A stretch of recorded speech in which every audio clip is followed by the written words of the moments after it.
यज्ञ चिकित्सा से मनोरोगों का निवारण कैसे करते हैं, आज हम इस विषय पर बात करने वाले हैं। और बहुत ही शानदार किताब है यज्ञ एक समग्र उपचार प्रक्रिया। तो हम इस पर बात करते हैं। मानसिक रोगों में जो कार्य यज्ञ चिकित्सा कर सकती है वह अन्य किसी भी पद्धति के माध्यम से नहीं हो सकती। कहने का तात्पर्य है जो भी मानसिक विकार होते हैं वो बहुत ही गहरे मस्तिष्क पर अंतः चेतना पर बैठ जाते हैं। उसको निकालना बड़ा ही कठिन हो जाता है। उसको निकालने में जो एक यज्ञ चिकित्सा काम करती है उसका स्थान अद्वितीय है। वायुभूत वायुभूत औषधि के शरीर में प्रवेश करने का राजमार्ग नासिका मार्ग ही है। मतलब जो भी वायुभूत औषधि है वो वायुभूत मतलब सूक्ष्म रूप से जिसको हम हवन करते हैं या हवन करने के बाद जो सूक्ष्म प्राणवायु है जो अंदर जाती है वो नासिका मार्ग से ही जाती है। नाक से सांस फेफड़े में पहुंचती है। नाक से सांस फेफड़े में पहुंचती है पर उसका रास्ता मस्तिष्क के होकर गुजरता है। कहने का तात्पर्य यह है जब आप श्वास ले रहे होते हैं तो आप ये सोचते हैं केवल हमारे फेफड़े पर ही खिंचाव और बंद होना चल रहा है, परंतु आपको नहीं पता है कि वो मस्तिष्क के रास्ते फेफड़े में पहुंचती है। श्वास आपके पहले नाक में आती है, फिर आपके मस्तिष्क में और फिर फेफड़े में पहुंचती है। इसीलिए उसका प्रभाव पहले मस्तिष्क पर, बाद में फेफड़ों पर और उसके उपरांत शरीर के समस्त छोटे बड़े घटकों तक पहुंचता है। मतलब यदि आपने किसी हवन में घी, गुड़, औषधि युक्त सामग्री और हवन सामग्री डाला है, उसका जो धुआं निकलता है वो अत्यंत ही सूक्ष्म होता है, बहुत ही प्रभावशाली होता है। वो जो आप नाक के माध्यम से आपके शरीर के अंदर पहुंचता है तो मस्तिष्क पर जाता है और पहले मस्तिष्क पर अपना प्रभाव डालता है, उसके पश्चात वो शरीर के अन्य घटकों पर अपना प्रभाव छोड़ता है। ऐसी दशा में स्पष्ट है कि मस्तिष्क, श्वास नली और फेफड़ों पर इस उपचार का प्रभाव बहुत ही गहरा पड़ता है। फलतः अन्य अवयवों की तुलना में लाभ ही उनको अधिक देखने को मिलता है जो यज्ञ के संपर्क में रहते हैं, लंबी गहरी श्वास लेते हैं। मस्तिष्क रोगों की चिकित्सा अभी बाल्यावस्था में चल रही है क्योंकि मस्तिष्क का स्थान बहुत ही जटिल, बहुत ही उलझा और बहुत ही रहस्यमयी है। इसलिए वैज्ञानिकों की इस पर कमांड अभी तक बहुत कम हो पाई है। कहने का तात्पर्य है कि अभी बाल्यावस्था पर ही इस पर रिसर्च चल रही है, बहुत कम रिसर्च हो पाई है। जबकि बाहर वालों को न दिखने वाले किंतु आक्रांत को निरंतर उद्विग्न रखने वाले मनोरोगों की संख्या शारीरिक व्याधियों की तुलना में कहीं अधिक है। यदि आपको शरीर में कहीं भी कोई तकलीफ है उससे अधिक प्रभाव कहीं कहीं हमारे मानसिक रोगों का पड़ता है। यदि आप मस्तिष्क में किसी बात को बैठा लिए हैं उसको निकालना बड़ा कठिन हो जाता है, उसकी चिकित्सा कर पाना बड़ा कठिन हो जाता है। उस मानसिक रोग के निवारण का सनक, उसकी समस्या का हल करना जटिल हो जाता है। सनकी व्यक्ति, संकालु व्यक्ति जिसको अपनी हर पत्नी पर, बच्चों पर, बीवी पर, बेटे पर संदेह रहता है वो संकालु स्वभाव हो जाता है। सनकी व्यक्ति, सनक आ जाती है, नहीं हमको ये करना है, हमको ऐसा करना है। या फिर जो हमेशा भयभीत रहता है, डरता रहता है, जो हमेशा बात बात पे उत्तेजित होता है, या फिर जो हमेशा दुराग्राही रहता है, या जो हमेशा क्रोधी रहता है, चिंतित, लोभी, अहंकारी, उद्विग्न, इस तरह के लोग शारीरिक रोगों से अधिक कष्ट सहते हैं, कष्ट देखते हैं क्योंकि मानसिक विकार से ग्रसित हो जाते हैं। इनका इलाज कहीं किसी चिकित्सा पद्धति में नहीं है। कोई व्यक्ति क्रोधी है, इसका आप क्या समाधान निकालेंगे? वो पहले से तकलीफ में है, उसका क्रोध करना स्वभाव है। कोई व्यक्ति संकाली स्वभाव का, उसको आप कौन सी मेडिसिन देंगे, उसको आप कौन सी दवा देंगे? उसके लिए कोई दवा ही नहीं। कोई व्यक्ति हमेशा बात बात पर चिंतित होता है, नहीं मैं मर गया तो, मैं गिर गया तो, चोट लग गई तो, खून लग गया तो, मैं लॉस में चला गया तो, इसका आप क्या समाधान करेंगे? कौन सी दवा देंगे? कौन सा टॉनिक, कौन सा सिरप देंगे? कुछ दवा है ही नहीं। ऐसा कोई व्यक्ति लोभी है, उसको हर चीज़ में पैसा ही चाहिए, चाय पिलाएगा तो पैसा चाहिए, समोसा खिलाएगा तो पैसा चाहिए, इसका आप क्या समाधान करेंगे? कितना समझाएंगे? उसका मानसिक रोग उस पर हावी हो चुका है। इनका इलाज कहीं किसी चिकित्सा पद्धति में नहीं है।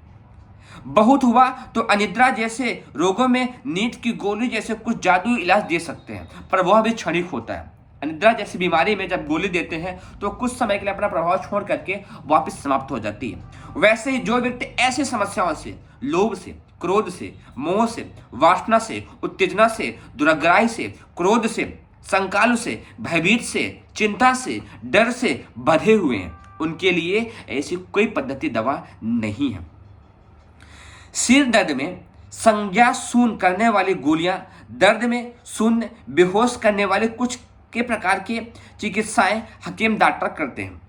पागलपन में बिजली के झटके, मानसिक रोगों में कार्बन डाइऑक्साइड का प्रयोग, ट्यूमर आदि होने पर ऑक्सीजन जैसी थोड़ी सी चिकित्साएं खोजी गई हैं, जबकि उनका विस्तार शारीरिक रोगों के तुलना में कहीं अधिक है।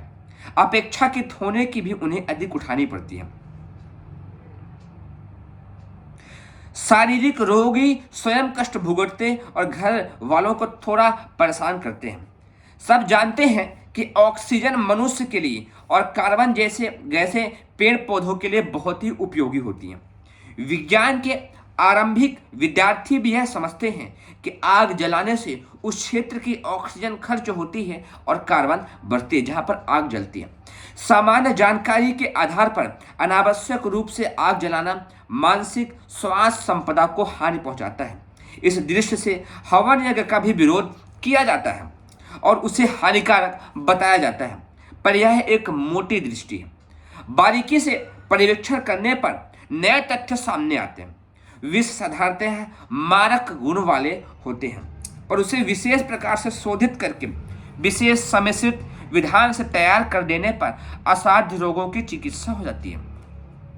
विषस्य विषमौषधम की उक्ति चरितार्थ होती है। सांस के साथ जो वायु भीतर जाती है उसमें प्रायः 90% 20% ऑक्सीजन, 0.3% कार्बन डाइऑक्साइड होती है। पूरा सुनिए, सांस के साथ जो वायु भीतर जाती है उसमें प्रायः 20% ऑक्सीजन, 0.3% कार्बन डाइऑक्साइड होता है। जब सांस छोड़ी जाती है तो उसमें 3% कार्बन डाइऑक्साइड और 16% ऑक्सीजन होता है। यदि किसी कारण शरीर को ऑक्सीजन कम मिले, अशुद्ध वायुमंडल में उसका अंश कम हो तथा शरीर की भीतरी स्थिति उस कम मात्रा में सोख सके तो शारीरिक बीमारियों के अतिरिक्त मानसिक विकृतियां भी खड़ी हो जाती हैं, क्योंकि हर व्यक्ति को स्वच्छ प्राणवायु चाहिए। यदि आपको एक कमरे पर पैक कर दिया जाए और यह बोला जाए कि आपको बाहर नहीं निकलना है, कमरे का दरवाजा खिड़की बंद हो, लगातार उस कमरे में आप रहे, उस घुटन से आप मानसिक विकार से ग्रसित हो जाएंगे। आपको स्वच्छ ऑक्सीजन चाहिए आपके मस्तिष्क और आपके शरीर के विकास के लिए। लड़खड़ा कर बोलना, कौन कौन से विकार आते हैं जब किसी व्यक्ति को शुद्ध प्राणवायु ऑक्सीजन नहीं मिल पाती है? पहला, लड़खड़ा कर बोलना। जो व्यक्ति इस बीमारी से ग्रसित है मतलब उसके शरीर में ऑक्सीजन शुद्ध प्राणवायु की कमी है। चिड़चिड़ापन, थकावट, भय, आशंका, समलिंगी मैथुन भी इसी समस्या के कारण आता है। अभिलाषा जैसे मनोविकार और स्नायुक असंतुलन से ग्रसित हुए लोग देखे जाते हैं जो स्वच्छ प्राणवायु नहीं लेते, जिनके शरीर में ऑक्सीजन की कमी और कार्बन डाइऑक्साइड की अतिरिक्त मात्रा पाई जाती है।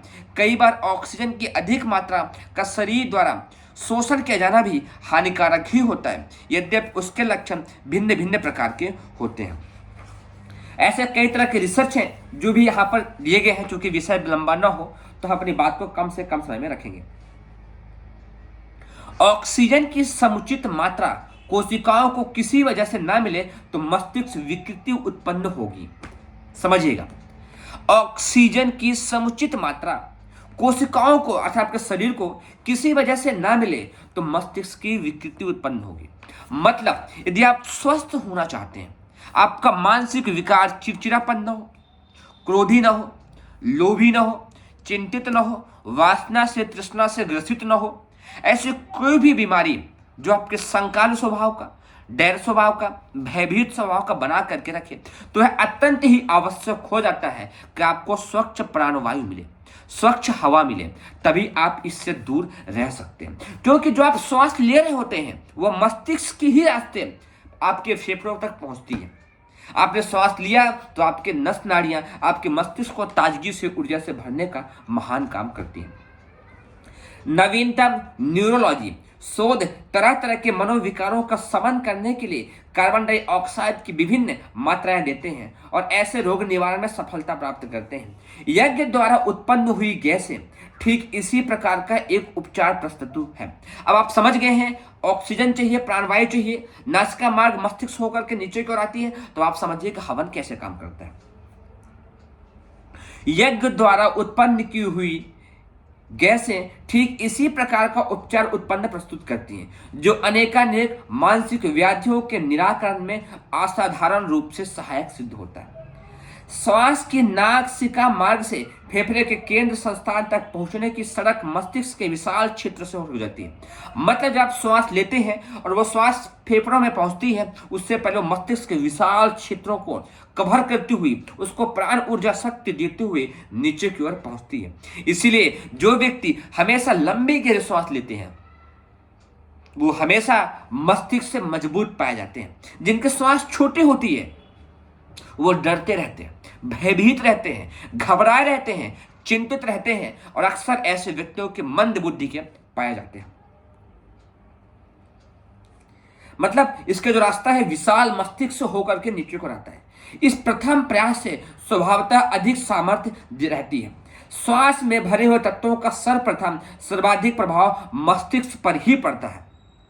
श्वास जो आप ले रहे हैं उसमें कार्बन डाइऑक्साइड अधिक है, ऑक्सीजन अधिक है या फिर हवन के स्वच्छ प्राणवायु अधिक है, उसका पहला प्रभाव, सबसे गहरा प्रभाव आपके मस्तिष्क पर ही पड़ता है। ठंड लगने पर जुकाम, सिर दर्द होने के कारण ठंडी हवा मस्तिष्क को सर्वप्रथम प्रभावित करती है।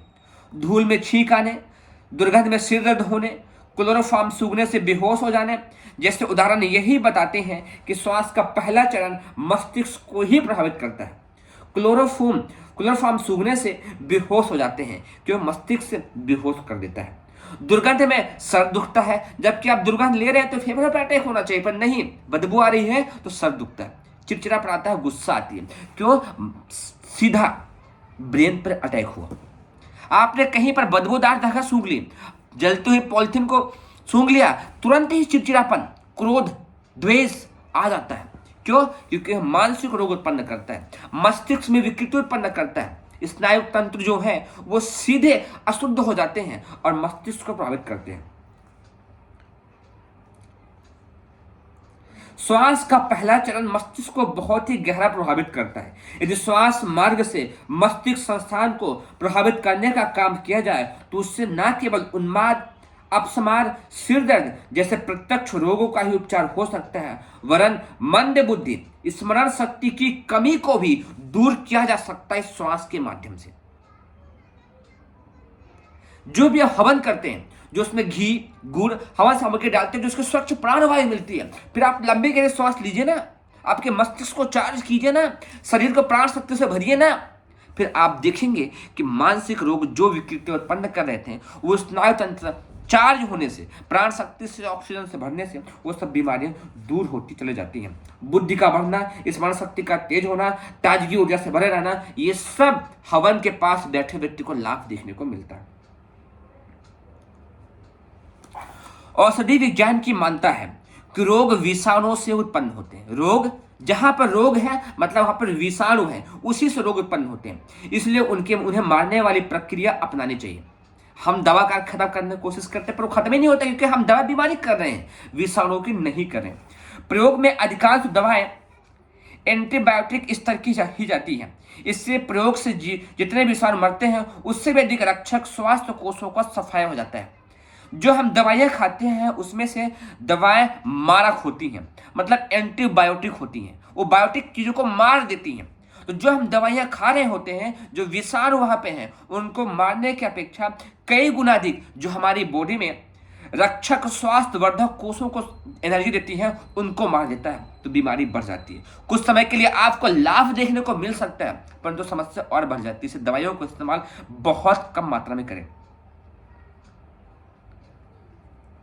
देखा जाता है कि औषधि उपचार से रोग मुक्त होने के उपरांत भी बेतरह क्लांति छाई रहती है और एक से निवृत्त होते ही दूसरी काली छाई समस्या उत्पन्न हो जाती है। यह कठिनाई यज्ञ चिकित्सा में नहीं है। आप दवाई खाते हैं, वो एंटीबायोटिक होती है, तो आपके शरीर के विषाणु को मार देती है, जो बुरे होते हैं उनको भी और जो अच्छे होते हैं उनके भी। यही समस्या होती है कि बीमारी ठीक होने के पश्चात भी थकान, चिड़चिड़ापन, कमजोरी, ये समस्याएं बनी रहती हैं, क्योंकि वो दवाई जो आपने खाया वो एंटीबायोटिक थी। जबकि यज्ञ चिकित्सा में ऐसा बिल्कुल भी नहीं है, क्योंकि यजन में किट में जो हविष्य होमे जाते हैं उनमें एक मारक गुणवत्ता नहीं होती। सभी परिशोधन एवं परिपोषण प्रवृत्ति के होते हैं। मतलब जब आप हवन कर रहे होते हैं, जो उसमें आप सूक्ष्म पदार्थ डालते हैं, हवन, घी, गुड़ पदार्थ डालते हैं, वो जो निकलते हैं वो मारक नहीं होते हैं, बल्कि परिशोधन होते हैं, शोधन करते हैं, और परिपोषण होते हैं, जीवाणुओं को, बैक्टीरिया को मजबूत बनाते हैं। आत्मिक प्रतिपादन यह है कि रुग्णता दुर्बलताओं से उत्पन्न होती है, इसलिए दुर्बलों पर आक्रमण करने में सफल होते हैं। इसलिए उपचार होना चाहिए, जिस स्तर की दुर्बलता घटती है उसी स्तर का समाधान भी निकलना चाहिए। यज्ञ चिकित्सा में सभी आधार मौजूद हैं जिनसे शारीरिक व्याधियों एवं बीमारियों पर मानसिक विकृतियों को ठीक करने की क्षमता है। प्राचीन काल में यज्ञ को भौतिक एवं आध्यात्मिक प्रगति का अत्यंत ही गहरा आधार माना जाता था। अनेकानेक लोगों की सुव्यवस्थित महात्म श्रृंखला यज्ञ प्रक्रिया के साथ जुड़ी हुई थी, जिनसे दो प्रत्यक्ष लाभ है। जिनका जनसाधारण से संबंध है उसे संकट मोचन का अमोद वस्त्र कहा जाता था। ऐसे विषय बहुत सारे हैं, विषय न लंबा खींचे, इसलिए अंतिम में मैं बता रहा हूँ पैराग्राफ। यज्ञ में मात्र अमुक पदार्थों को वायुभूत या सूक्ष्मीकृत बनाना ही प्रमुख प्रसंग नहीं है, वरन यज्ञकों की श्रद्धा, विशेष स्थिति, मंत्रों का स्वर, व्यक्तियों की संयुक्त ऊर्जा जैसे अनेक कारण मिलने से व्यक्ति समुचित एक विशिष्ट वातावरण का लाभ लेता है, और मंत्रों का प्रभाव, आध्यात्मिकता का प्रभाव, सकारात्मक विचारों का प्रभाव, भावनाओं का प्रभाव, सब कुछ एक साथ मिलने से व्यक्ति का सबसे अधिक मानसिक उपचार होता है। मतलब आपका बच्चा कमजोर है, आप क्रोधी हैं, आप लोभी हैं, आप मोही हैं, आप समस्याओं से ग्रसित हो, उसको ठीक करने के लिए आप समूह में यज्ञ करिए, तो आप पाएंगे वो सब बीमारियां एक साथ दूर होती चली जाएंगी जो आपको तकलीफ में डालती हैं। यज्ञ, यज्ञ और यज्ञ, मैं फिर से कह रहा हूँ, घरों में प्रतिदिन यज्ञ जरूर करें, ना हो सके तो बलिवेश से प्रतिदिन करें, या फिर सप्ताह में यज्ञ सही परिवार के लोग मिल करके बैठ के करें, वही मात्र एक समाधान है। आप सभी को हृदय की गहराई से बहुत बहुत धन्यवाद।